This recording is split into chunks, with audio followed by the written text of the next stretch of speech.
इस प्रकार फूले हुए वृक्षों से सुशोभित उस वन की शोभा देखते और विदेहनंदिनी का अनुसंधान करते हुए हनुमान जी की वह सारी रात प्रायः व्यतीत हो चली। रात्रि जब मात्र एक प्रहर बाकी रही तो रात के उस पिछले प्रहर में 6 अंगों सहित संपूर्ण वेदों के विद्वान तथा श्रेष्ठ यज्ञों द्वारा यजन करने वाले ब्रह्म राक्षसों के घर में वेद पाठ की ध्वनि होने लगी, जिसे हनुमान जी ने सुना। तदंतर मंगल वाद्यों तथा श्रवण सुखद शब्दों द्वारा महाबाहु दशमुख रावण को जगाया गया। जागने पर महाभागी एवं प्रतापी राक्षसराज रावण ने सबसे पहले विदेहनंदिनी सीता का चिंतन किया। सीता के प्रति आसक्त एवं काम से प्रेरित रावण ने सब प्रकार के आभूषण धारण कर तथा परम उत्तम शोभा से संपन्न हो अशोकवाटिका में प्रवेश किया। पुलस्त्यनंदन रावण के पीछे पीछे लगभग 100 सुंदरियां भी थीं। काम के अधीन एवं मन में सीता की आस लगाए मंद गति से आगे बढ़ता रावण अद्भुत शोभा पा रहा था। काम, दर्प और मद से युक्त अचिंत्य बल पौरुष से संपन्न रावण के अशोकवाटिका के द्वार तक पहुंचने पर कपिवर हनुमान जी ने उसे देखा। यद्यपि मतिमान हनुमान जी अत्यंत उग्र तेजस्वी थे, तथापि रावण के तेज से तिरस्कृत से होकर सघन पत्तों में घुसकर छिप गए। अनिंद्या सुंदरी राजकुमारी सीता ने जब उत्तमोत्तम आभूषणों से विभूषित तथा रूप यौवन से संपन्न राक्षसराज रावण को आते देखा तो वे प्रचंड हवा में हिलने वाली कदली के समान भय के मारे थर थर कांपने लगी। सुंदर कांति वाली विशाललोचना जानकी ने अपने जंघाओं से पेट और दोनों भुजाओं से स्तन छिपा लिए और रुदन करने लगी। निशाचरियों से घिरी आसन रहित भूमि पर शोक विह्वल दीन सीता को रावण ने ध्यानपूर्वक देखा, जो दृष्टि नीची किए एकटक पृथ्वी की ओर देख रही थी। ऐसी दुखी जानकी के पास आकर लंकापति रावण हंसता हुआ बोले, हे मृगनयनी, मुझे देखकर तू अपने शरीर को छिपाने का प्रयत्न क्यों कर रही है? स्मरण रख, तेरी इच्छा के बिना मैं कदापि तेरा स्पर्श नहीं करूंगा। तू मुझ पर और मेरे कथन पर विश्वास रख और इस प्रकार दुखी होकर अश्रु मत बहा। तेरी यह मलिन आभूषणहित वेशभूषा देखकर मुझे अत्यधिक पीड़ा होती है। तू संसार की सुंदरियों में शिरोमणि है। अपने इस सौंदर्य तथा यौवन को व्यर्थ नष्ट मत होने दे। यदि एक बार यह यौवन नष्ट हो गया तो फिर लौटकर नहीं आएगा। मैं फिर कहता हूँ, तू विश्व की अनुपम सुंदरी है, विधाता की अद्वितीय सृष्टि है। तेरे निर्माण में ब्रह्मा ने अपना सारा कौशल और चतुराई लगा दी, इसलिए तेरी रचना में उसने किसी प्रकार की कोई कमी नहीं रखी है। तेरे किस किस अंग की मैं सराहना करूं? जिस अंग पर दृष्टि पड़ती है उसी पर अटक कर रह जाती है। मैं तुझे पूरे हृदय से अपनाना चाहता हूँ। मैं तेरे प्रत्येक अंग का रसास्वादन करना चाहता हूँ। इसीलिए तुझसे कहता हूँ, तू राम का मोह छोड़ दे। मैं तुझे अपनी पटरानी बनाऊंगा। मेरी सब रानियां तो तेरी चरणों की दासी बनेंगी ही, मैं भी तेरा दास बनकर रहूंगा। अपने भुजबल से अर्जित संपूर्ण संपत्ति तेरे चरणों में अर्पित कर दूंगा। जीते हुए समस्त राज्य तेरे पिता जनक को दे दूंगा।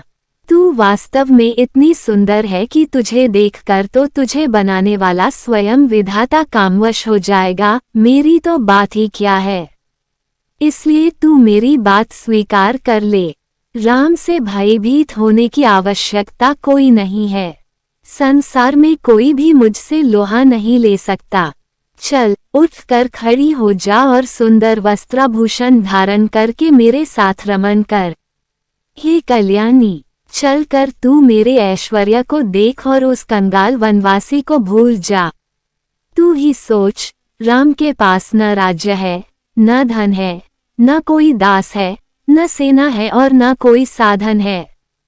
फिर यह भी क्या पता है कि वह अभी जीता है या मर गया। यदि जीवित भी हो तो भी न तो तू उसके पास पहुंच सकती है और न वह स्वयं ही यहाँ आ सकता है। अतएव चिंता का परित्याग करके निश्चिंत होकर मेरे साथ रमन कर। रावण के नीच वचनों को सुनकर मध्य में तृण रखकर जानकी बोली, हे लंकेश, तुम्हारे जैसे विद्वान के लिए यह उचित होगा कि तुम अपनी मर्यादाओं का उल्लंघन न करो और मुझसे अपना मन हटाकर अपनी रानियों से प्रेम करो। स्मरण रखो, पापी और नीच भावना रखने वाले पुरुषों को अपने उद्देश्य में कभी सफलता नहीं मिलती। मैं उत्तम कुल में जन्म लेने वाली पतिव्रता पत्नी हूँ। तुम मुझे मेरे सतीत्व से कदापि विचलित नहीं कर सकते। अपने प्राण रहते मैं तुम्हारे नीचता से परिपूर्ण प्रस्ताव को किसी भी दशा में स्वीकार नहीं कर सकती। यदि तुम में तनिक भी न्याय बुद्धि होती तो तुम अन्य स्त्रियों के धर्म की उसी प्रकार रक्षा करते जिस प्रकार अपनी रानियों के सतीत्व की करते हो। क्या इस लंका में ऐसा कोई समझदार व्यक्ति नहीं है जो तुम्हें इस साधारण सी बात का बोध कराए? तुम तो नीतिवान बनते हो, फिर नीति का ये वाक्य कैसे भूल गए कि जिस राजा की इंद्रियां उसके वश में नहीं रहती, वह चाहे कितना ही ऐश्वर्यवान हो, अंत में रसातल को जाता है, उसका सर्वस्व नष्ट हो जाता है। ये दुर्बुद्धे, तूने अभी तक मुझे पहचाना नहीं है। मैं तेरे ऐश्वर्य, राज्य, धन संपत्ति के लोभ में नहीं फंस सकती। तेरा ये कहना भी एक व्यर्थ का प्रलाप है कि मैं रघुकुल मणि रामचंद्र जी से नहीं मिल सकती। अरे मूर्ख, वे तो सदैव मेरे हृदय में निवास करते हैं। मुझे कोई उनसे अलग नहीं कर सकता। मेरा उनका ऐसा अटूट संबंध है जैसा कि सूर्य का उसकी प्रभा से। इसलिए मैं उनकी हूँ और सदा ही उनकी रहूंगी।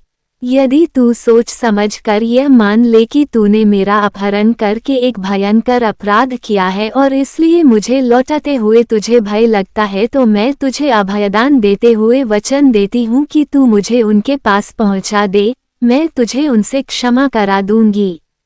यदि तुम अब भी अपनी हठ पर अड़े रहे तो विश्वास करो कि तुम्हारी मृत्यु निश्चित है और तुम्हें उनके बाणों से कोई नहीं बचा सकता। इसलिए मैं फिर कहती हूँ कि सावधान हो जाओ। अपने साथ लंका और लंकावासियों का नाश मत करो। इसी में तुम्हारा और तुम्हारे राक्षस कुल का कल्याण है। सीता की ये कठोर वचन सुनकर राक्षसराज रावण ने उन प्रियदर्शना सीता को यह अप्रिय उत्तर दिया, लोक में पुरुष जैसे जैसे अनुनय विनय करता है, वैसे वैसे ही वो उनका प्रिय होता जाता है, किंतु मैं तुमसे ज्यों ज्यों मीठे वचन बोलता हूँ त्यों त्यों तुम मेरा तिरस्कार करती जाती हो। तुम्हारे प्रति जो मेरा प्रेम उत्पन्न हो गया है, वही मेरे क्रोध को रोक रहा है। हे समुखी, यही कारण है कि वध और तिरस्कार के योग्य होने पर भी मैं तुम्हारा वध नहीं कर रहा हूँ। मिथिलेश कुमारी, तुम मुझसे जैसी कठोर बातें कह रही हो, उनके प्रतिकार में तुम्हें कठोर प्राणदंड देना ही उचित है।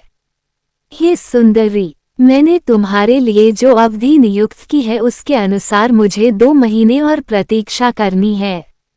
तत्पश्चात तुम्हें मेरी शैया पर आना ही होगा। स्मरण रखो, यदि 2 महीने बाद तुमने अपना पति स्वीकार नहीं करोगी तो मेरे रसोइये मेरे कलेवे के लिए तुम्हारे टुकड़े टुकड़े कर डालेंगे। राक्षस राज रावण के इन वचनों को सुनकर पातिव्रत्य और पति के शौर्य के अभिमान से परिपूर्ण सीता ने कहा, निश्चय ही इस नगर में तेरा भला चाहने वाला कोई भी ऐसा पुरुष नहीं है जो तुझे इस निंदित कर्म से रोके। नीच राक्षस, तूने अमित तेजस्वी श्री राम की भार्या से जो पाप की बात कही है, उसके परिणाम स्वरूप दंड से तू कहाँ जाकर छुटकारा पाएगा। मैं धर्मात्मा श्री राम की धर्म पत्नी और महाराज दशरथ की पुत्रवधू हूँ। दशमुख रावण, मेरा तेज ही तुझे भस्म कर डालने के लिए पर्याप्त है।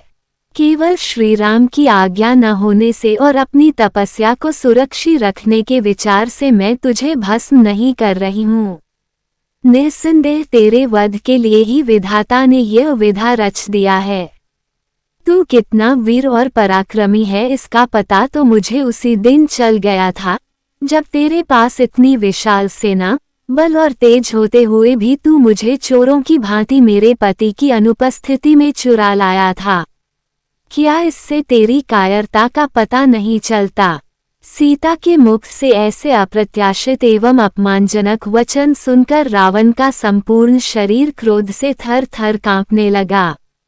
उसके नेत्रों से अंगारे बरसाने लगे।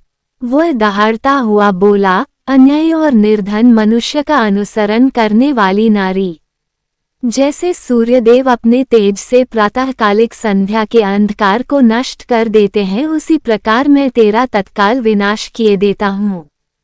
तत्पश्चात रावण ने एकाक्षी, एक आंख वाली, एक करना, एक कान वाली, अश्वपदी, घोड़े के समान पैर वाली, सिंहमुखी, सिंह के समान मुख वाली आदि विकराल दिखाई देने वाली राक्षसियों को संबोधित करते हुए कहा, जिस प्रकार भी हो सीता को मेरे वश में होने के लिए विवश करो। यदि वह प्रेम से न माने तो इसे मनचाहा दंड दो, ताकि यह हाथ जोड़कर गिड़गिड़ाती हुई मुझसे प्रार्थना करे और मुझे अपना पति स्वीकार करे। राक्षसियों को इस प्रकार आज्ञा देकर काम और क्रोध से व्याकुल हुआ राक्षसराज रावण सीता की ओर देखकर गर्जना करने लगा। रावण को अत्यंत क्रोधित देखकर मंदोदरी और धान्य मालिनी नाम की एक अन्य राक्षस कन्या शीघ्र रावण के पास आई और उसका आलिंगन कर बोली, हे प्राणनाथ, आप इस कुरूप सीता के लिए क्यों इतने व्याकुल होते हैं? भला इसके फीके पतले अधरों, अनाकर्षक कांति और छोटे भद्दे आकार में क्या आकर्षण है? आप चलकर मेरे साथ विहार कीजिए, इस अभागी को मरने दीजिए। इसके ऐसे भाग्य कहाँ जो आप जैसे अपूर्व बलिष्ठ, अद्भुत पराक्रमी, तीनों लोकों के विजेता के साथ रमन सुख प्राप्त कर सके।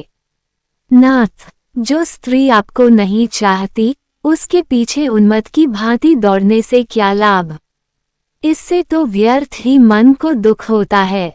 जब उन राक्षसियों ने ऐसा कहा और उसे दूसरी ओर हटा ले गई तो मेघ के समान काला और बलवान राक्षस रावण जोर जोर से हंसता हुआ अपने भव्य प्रासाद की ओर चल पड़ा।